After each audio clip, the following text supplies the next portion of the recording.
ఓ 5 అడుగుల 8 అంగుళాల ఆంజనేయ స్వామి కథ చెప్పనా? నువ్వేనా బాలసుబ్రహ్మణ్యం? నేను చెప్పాను నీకు, ఏం చేసుకుంటా చేసుకోపా. నువ్వు మామూలు మనిషి కదరా, యు ఆర్ ద రూలర్. ప్రజలకు మంచి జరగాలనేగా మీరు నన్ను లా చదివించారు. తప్పు చేసిన వాడిని శిక్షించే దమ్ముండదు. ఒకరిని చూసి ఇన్స్పైర్ అవ్వరు, నాకు నేనే ఇన్స్పిరేషన్. గుర్తుపెట్టుకొని సార్, రామకృష్ణ మర్చిపో. మిస్టర్ సాంబశివనాయుడు, భయ్యా మన సినిమా పోయింది, బయటికి వెళ్తే బహుశా రాళ్ళిచ్చి కొడతారేమో మనల్ని. అయినా సరే నీతో పని చేసిన ప్రతి క్షణం నాకు నచ్చింది. కుదిరితే ఇంకో సినిమా మనం చేద్దాం. ఎన్టీఆర్ మనవుడు అని చెప్పి చెట్టు పేరు చెప్పుకుని కాయలు అమ్ముకోవడం తప్ప ఎన్టీఆర్ తో మరే రకమైన పోలిక లేదు. తీసిన 21 సినిమాల్లో 35% అట్టర్ ఫ్లాపులే. మైండ్ లో 2 రన్ అవుతుంది, గెలవాలి లేదా ఓడిపోవాలి. గెలిస్తే ఎంతమందికి సమాధానం చెప్పాలి, ఓడినా అంతమందికి సమాధానం చెప్పాలి.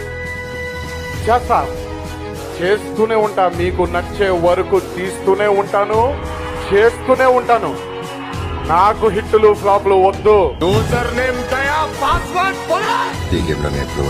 నేను ఇప్పటిదాకా ఓడిపోయి గేమ్ చేంజ్. ఆ బలహీనుడి పక్కన కూడా ఒక బలం ఉంది. జై కాదు రావణ్ మహారాజ్ బోల్. తరుముకుంటా వస్తా, తలకై కోస్తా, తొక్కుకుంటూ పోవాలి. కానరాని భయాలైతే వస్తున్నా.